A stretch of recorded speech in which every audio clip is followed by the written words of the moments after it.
explain to me medically and scientifically, how can someone for only a few hours on the cross die? Now you have a Christian preacher singing and dancing, right? Instead of answering the question, he's singing and dancing.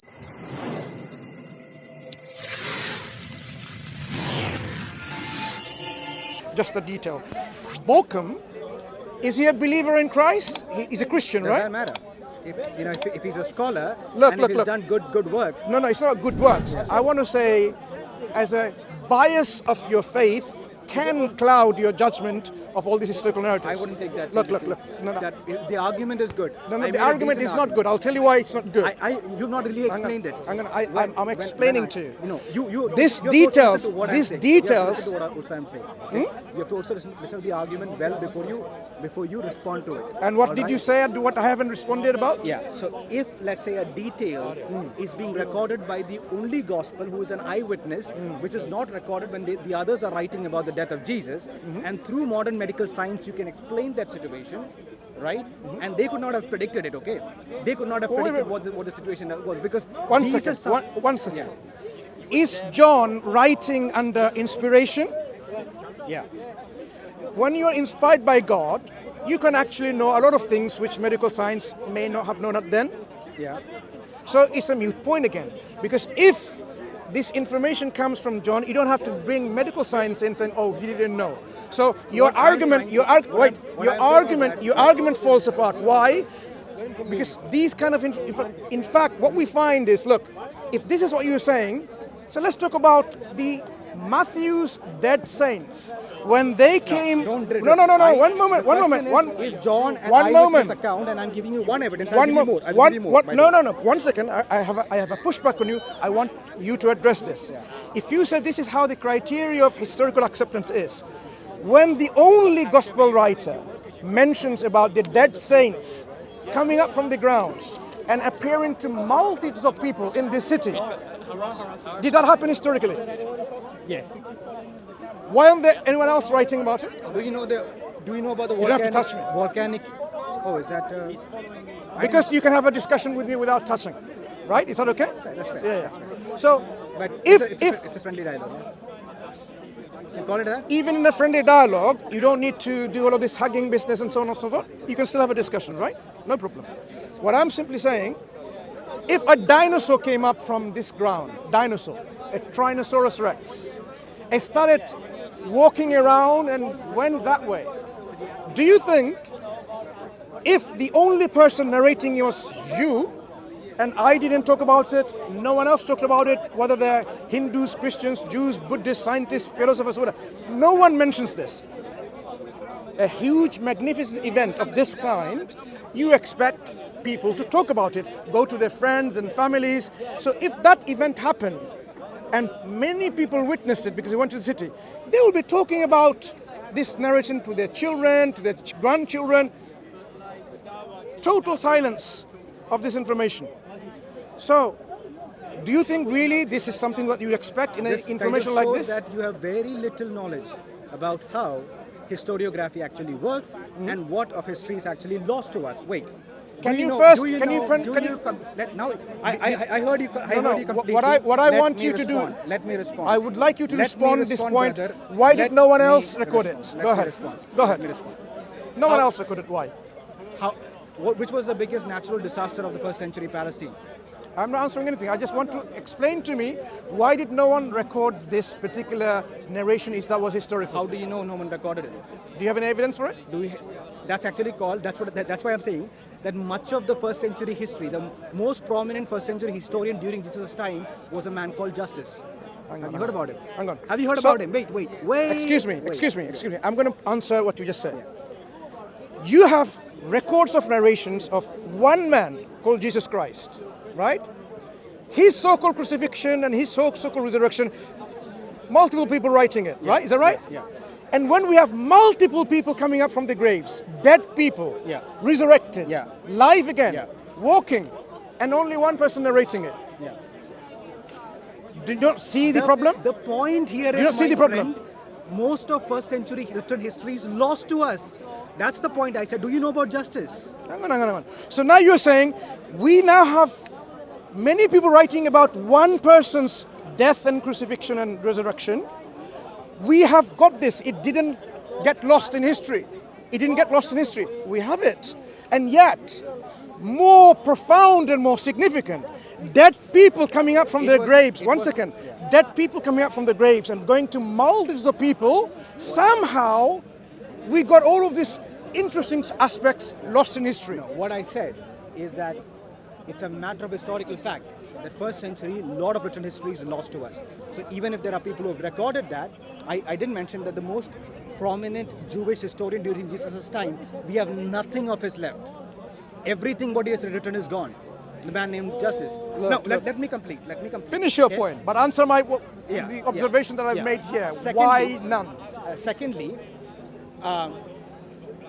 Matthew records it because he has a particular theological point to make. Other gospel writers, even they did not record it because they did not find that detail very important. But Matthew is writing to the Jews, therefore he recorded it. Slow down for me. Yeah. So now, try to show the resurrection of one man called Christ is so significant when we have the evidence of actually many people coming out of the graves and going to multiple people. They didn't find it interesting. That does not find. The whole point is that doesn't. Mansur, can we go over there, please? No. He's not going to be long enough. Yeah, a lot of people. Mansur, please. What? No. Please stand here. I'm just interested in talking. Why? Carry on. Yeah. So, what was I saying? Yeah, it is not part of the agenda. You are talking about a time when the cost of a papyrus sheet was 1 day's labor. What are all the other chroniclers? The Jewish, the pagans, what happened to them? How come they did not record this event? They did not find it relevant to record it. Seriously? Secondly, you know what? Secondly, do you really think they have recorded? I've already said this categorically. I've named one of the most prominent Jewish historian during Jesus' day, around AD 30s, named Justice. All of his writings are lost, so we don't even know if he recorded it. Therefore, your argument, brother, is an argument from silence. No, my argument is clear. And secondly, it doesn't add up. It doesn't add up at all. No, let me just complete. There's a major deflection that happened here. He started by asking me to, give evidence for John being an eyewitness. Yeah. And I did give one evidence. And then when I wanted to give your more circumstantial evidence, you have not point, actually responded to it. the circumstantial point about a detail does not prove he's an eyewitness. He could, let me tell you why. He could easily, if that was historically true to begin with, okay, for the argument's sake, he could easily get from secondary, tertiary material. He doesn't need to be an eyewitness for this thing to say. But he claims to be an eyewitness, and then that is actually substantiated by the claims he makes. Somebody just claims doesn't make his claim true. Do you accept that? We have to examine. If it is corroborated by evidence, we have to, no. If we find no other gospel writers corroborating John in many of the Christologies, for example, then we know the Gospel of John, gospel writer, is putting things in the mouth of Christ. What? Excuse me. The writer, John, attributed for that gospel, is putting the words of Jesus, putting his words in Jesus' mouth. Isn't that what the scholars say? No, that is not what the scholars say. Wait, That is what the scholars say. Wait, 1 second. You have to refer to which scholars? There are One scholars second. who would say different things about the hadiths. 1 second. Yeah. Are there Christian scholars in Christian academia in which they say that John is writing and projecting not of a historical Jesus, what he said, but rather he's projecting John's own theology, own words, and saying this is what Jesus said? Do we have Christian scholars who said that in academic publications? You can tell me. I'm asking, do you know of any? No. I'm simply asking to see whether you actually read historical and academic scholarship. I do read academic scholarship. Good. So are you aware Yeah. of any scholarship Yeah. where Yeah. Christian scholars who study this field who said that? There could be. I'm saying, are you aware? Have you read them? I don't want to answer that question. Because you have not. That is irrelevant. No, it's very relevant. That really that is irrelevant because that really shows. Remember where we started the conversation. That really shows. I give clear evidence that you haven't provided me any. There is a detail that John could not have invented, but he is an eyewitness. He writes. No, that it doesn't follow. Let me finish it. You did not address my point. He He could have got from someone else or someone else, right?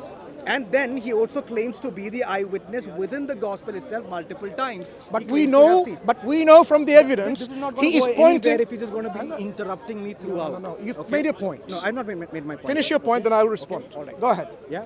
If there is a claim that is made which could not have been invented in that era, right? All the three other gospel writers, maybe they heard that John said something like, water and blood gushed out from his side. But well, even Luke being a physician, basis that age, medical science could not explain it. Therefore, he did not probably write about it. But John, he said that I'm an eyewitness. I saw, and the next verse he says that the very next verse he says that the one who's testifying is the one who actually saw this. And Can you quote me exactly what it says? John 19:34. And what does he say? Yeah. Let me actually. And his own testimony is true? Yes. Yeah? Someone self-testifies and makes it true. Yes. No, but are you not seeing the wonder of it? No. That particular detail, he It could not does have not explained prove it. in any way He that could not have he's an explained eyewitness. He could not have It explained doesn't it. follow. He could not have explained it. And today, through modern medical science, we know that the condition was pleural effusion. Today, through medical science, we know he couldn't have been died in the first place. The whole argument collapses. No. He couldn't have been dead. Do you not get it? According to modern scientific understanding, he wasn't long enough there. Did they really break his arms and legs such enough? One second. Can I ask you a question? The way he was crucified, did they break his legs and arms and put him on the cross? No, he didn't.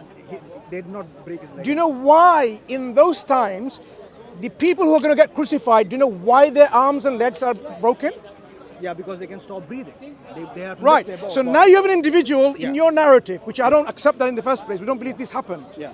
In your narrative, this individual, his hands and legs were not broken. Okay? So he's actually physically quite strong. He wasn't there long enough on the cross. So how does he die? Medically, scientifically, how does he die? Okay. Tell me.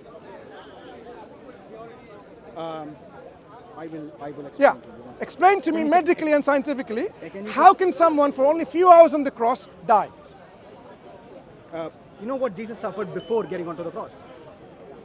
I'm listening. If you seem to have actually read the particular literature on. I am medical listening. science. I want Yeah. to know, how does someone die when their hands and feet have not been broken, legs have not been broken, and they're only on the cross for a few hours? But tell me what the condition that I Jesus am actually going suffered. to listen to your medical, scientific rationalization. Go ahead. Yeah.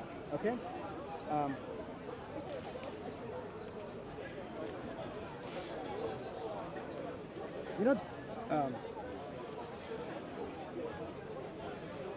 Here's what I'm quoting from a peer-reviewed medical science journal. It says, clearly the weight of historical and medical evidence indicates that Jesus was dead before the wound to his side was inflicted, and supports a traditional view that the spear thrust between his right ribs probably perforated not only the right lung but also the pericardium and lung, and thereby ensured Probably. his death.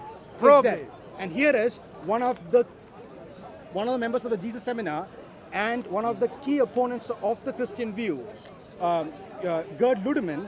He writes, the historian Gerd Ludemann writes, the fact of the death of Jesus as a consequence of crucifixion is indisputable, despite hypotheses of a pseudo-death or a deception which are sometimes put forward. It need not be discussed in academia further.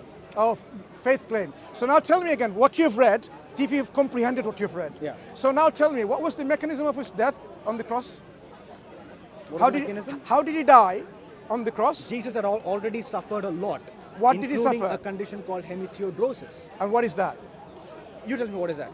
I'm asking you. Tell us. The What is reason it? because you've been Excuse me. question. I'm asking you a just want simple to- question. I just Wait, want to- wait. I just want to expose you. Don't just waffle around. I'm asking you a simple I question. want to just expose Tell me now. for the people who are Hang on. seeing, I want to expose Can you? that you have not, you can actually do. not read the You literature. can do the exposition. Yeah. No problem. Yeah. So how did he die? What condition did he have? Hemiptyodrosis. Tell me what is hemiptyodrosis. No, I'm asking you. What is that? No, because you claim to be an expert on Excuse me. When did I say I was expert? No, you- look at the No, deflection. You so said, don't you deflect said, it. You said Don't that, deflect oh, it. in academia has. Excuse me. Are there any scholars? Instead of who have said deflecting, this? instead of Yeah. deflecting. Yeah. So this condition again. Say it once more so all can hear. Hematidrosis. Hematidrosis. And what is that condition?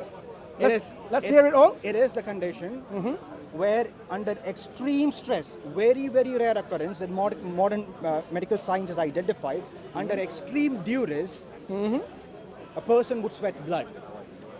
In the extreme duress, so Jesus Christ, who came according to them voluntarily to die on the cross, obviously it's not going to be extremely duressed. That is your One view. second. You believe Jesus knew he's going to be sacrificed. That's the whole idea, isn't it? So someone who knows I'm going to get sacrificed on the cross, does that follow rationally at all that he's going to be extremely duressed so much that he's going to sweat blood? Because Nonsense. He was not the product of a Gnostic. Hang on. Nonsense. That is not nonsense, dude. Look. Because. Hey, listen. Someone in your belief who came to self-sacrifice on the cross knows that this is what I have to do. Yes. This is my mission. Yes. So now is he going to be really worried so much that he's sweating blood? No. Okay. Anyone say yes? Raise your hand. Say yes. No one agreeing with you, my friend. Because the reality is, wait. Muslims would stand Get some Christians, get some atheists. Yeah, Because okay. the reality is, there shouldn't be any kind of stress and worry and anxiety because he knows this is what his outcome is. But His he was mission. fully man. Wait. He was fully man. But was he not God at the same? He Sorry. came here to suffer. Wait. He came here to suffer. But And there the was no suffering. Began in the Garden of Gethsemane. Uh-huh. Now, So listen to me. One second. Listen Can to you? me. I will. Yeah. But let me just complete. Just make this point. This condition that you said, this condition This does monologue, not. I'm does interested in not. this monologue. I'm Now not you interested don't in this like it monologue because when I- you're okay, scrutinized, you don't like it. I put forward 2 details, my friends. You can check Does this out. not prove- You can check this out. You can check it out. It doesn't Luke prove. being a physician, Was he an eyewitness? Luke being a physician. Was he an eyewitness? When he heard. Was he an that- eyewitness? When he heard that Jesus sweat blood, a detail that other gospel writers did not record, he writes it down. Today Was he we an know- eyewitness? Today we know Excuse that me. the condition is hematidrosis. Assalamu alaikum. Hematidrosis. Was Luke an eyewitness? No, Luke wrote based Answer on the question. Was he an eyewitness? No, he was not an eyewitness. Now, he was an eyewitness and he's writing from other people, rumors. Yeah. So Oh the- my goodness. hang on. The Air India flight crash. Hello? Yes. He's, People see it. he's writing from other people where it's all about rumors that Jesus was this. He was sweating blood and he was sweating honey and he was sweating popcorn. You can mention all Do your you really understand I how listen. stupid an argument you're making? Look, when that's- modern medical science actually looks back and tells you that a person under such severe duress. Why would he be under duress? Because he was fully man and he suffered fully for the sake of humanity. Wait. What was the duress that made him sweat blood? Tell me. Because he knew that as a human, the pain and the suffering Wait, that he wait. was going to go through during the night. Wait, slow down. What is going to happen is going to be crucifixion, right? Many people were crucified. Yeah. So he is God on earth, according to your belief, Yeah. but he has a human body because he's assumed a human body. So this human body was so weak, and that God is not supporting this human body at all in your theology, that he is now so much under duress, he's suffering. Does it add up? First of all, Does it add up? see how far this has deflected. I have No, given two your- details in the gospel. All your that supporting they could not have evidence predicted or invented is on their actually own. a whitewash. It doesn't add up. It doesn't make any sense. Because medical details, they doesn't could help not you. have invented it. That doesn't help you at Secondly, all. when Jesus was fully human being, he took the pain, the What pain? suffering, What pain? the suffering What suffering? from hematidrosis in the Garden of Hang on. Gethsemane. What suffering did he take in? Look, you have a human being. He's really worried, really in anxiety. Yeah. In sweating blood. Now, what pain is he suffering? What pain? What do you mean by what pain? An individual who's God on earth, like he's God. Yeah. He knows. Did you know he was God, right? Yes. So he's God and he knows he's God. Yeah. And now he's so much worried that I'm going to die by crucifixion. He's not worried. Come on, how are you putting words in my mouth? Hang on. So I'm he's saying hang that on. He So suffered the pain. What as a pain? Complete human being. What pain is you he suffering? Need to read. You need to, what pain is he suffering? As a human being. He's God on earth. One second. Whatever. He's So by God the on way- earth. By the way, hundreds of years before Christ, Isaiah 53, hundreds of years before Christ, he foretold, and by The Dead Sea Scrolls, we know that this was written well before Christ. He foresaw this and said that he was a man of sorrow, which means Who is that he took referring to? to Jesus. No, does it name it? Does it name Jesus? Read Isaiah 53, please. No. I'm asking you because you are the one who believes him. Does it name Jesus? Does it say Messiah? Or does it actually talk about the suffering servant who is Israel? It talks about the suffering servant who is Christ. No, it doesn't say Christ anywhere in the text, does it? My dear brothers 1 second. and sisters who are Allah, listening to me here, can I ask you a simple If question? you just Could you Google tell me? and read You don't Isaiah Google when it comes to scholarship. You don't Google. no, not scholarship. Wait. I am saying Isaiah 53. If you read it for for your own, I have read it. Have you read it? I have read it. I don't think you have. I have Look, read let me tell you. In Isaiah 53, it talks about he shall see his seed. Yes. In the language, the seed is literal. It's not metaphorical because this word is not used metaphorically. I hope you knew that, right? Because as a Christian, you should know that. And he shall see his progeny. So this individual or nation that is talking about, that shall see his seed and see his progeny, if that referred to Jesus, has Jesus got any children, literal sons, daughters? No. Has Jesus got literal progeny? No. So I'm afraid Isaiah 53, excuse me, Isaiah 53 cannot and would never indicate it's referring to Christ because it's talking about someone or some nation as a group will see literal seed. I'm sorry, my friend, you didn't know anything about that. You need to learn a bit more about the Old Testament. By the lack of, There's no point waffling anymore because he doesn't even understand. you don't have any support Isaiah for what you 53. say. Okay. Luke, John, whatever you bring, none of them can help your belief. Where When I showed you, You haven't showed me anything. When I showed you clearly that the Gospel of John is an eyewitness account. By the way, I'll give you more arguments, and I know that I don't need arguments. I need evidence, and you have provided none. Arguments and evidence. You haven't provided I will give any. you, and still you So are not going to let's go back to Isaiah contradict it. 53. Yeah, Isaiah Isaiah 53. Yeah. He shall see his seed. No, but listen to this. My objection is what you should be addressing. Yeah. He shall see his You seed. are saying it's Israel, right? I'm saying it's literal. What is this prophecy about? Excuse me, I'm saying it talks about he shall see his seed is literal. Now, It is not literal. if you don't, it's out literal. Out of your own convenience, you can argue. No, However, the word seed in the Hebrew tell is me in about- what? tell me What's the about word? Isaiah 53. Who is Isaiah 53 about? Don't deflect it. Who is Isaiah 53 about? With a straight face, give me an answer. Suffering servant Israel. Israel. Okay, here it says. He has borne our griefs and carried our sorrows, yet we esteemed him stricken. He has borne our griefs. Whose griefs? He's writing to the Jews, to Israel. He's saying that Israel has borne our griefs. Excuse me. Yeah. I didn't say the Isaiah narrative, all of it is literal. Did I say that? So this is where you said Isaiah listen. 53. Can I Who is finish? it about? The question Right. is clear. Who is Isaiah 53 about? Written hundreds of years before Christ. According to the Jews, who is it referring to? According to the Jewish people and their scholarship, for thousands of years, who is it referring to? They have deflected on this multiple Excuse me. times. Some of their Wait. rabbis have actually Wait. said- Yeah. According to the Jewish practice and their belief and their tradition, Yeah. who is it referring to?